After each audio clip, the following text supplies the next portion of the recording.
In this video, we're going to learn how to find the equation of a line when we're given just the slope and one coordinate pair. So again, similar to some of the questions we've done before, the main thing to remember is that when we're dealing with the equation of a line, we're dealing with an equation that looks like it has the form y equals mx plus c.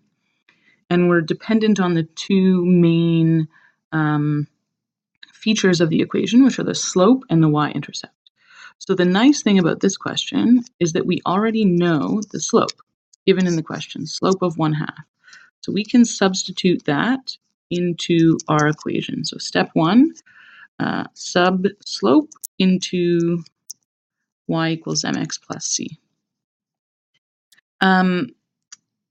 Sometimes you won't be given the slope, you'll just be given 2 points. But if you recall from last lesson, when we're given only 2 coordinate points, we know how to find the slope using the slope formula. So just be prepared that that might be a variation on this type of question. Now, we have to find the y-intercept, but we don't know the y-intercept. We only know the value of y when x equals 1, not when x equals 0. But we do know that any point on the line, which we know this line is on that point, will satisfy the equation, which means we can sub in our x and y values from the point because we know they must make the equation true because they're on the line. So for example, y becomes 5 and x becomes 1. And then if you'll notice, once we sub in those values, our only remaining unknown is c, which is the y-intercept. So now we can just solve for the y-intercept, which is c. So here we just simplify and then use opposite operations to solve. So 1/2 times 1 is still just 1/2. And remember, if we want to isolate the c, we want to get rid of the 1/2. So we're going to subtract 1/2 from both sides. So 1/2 minus 1/2. The opposite of plus 1/2 is to subtract 1/2.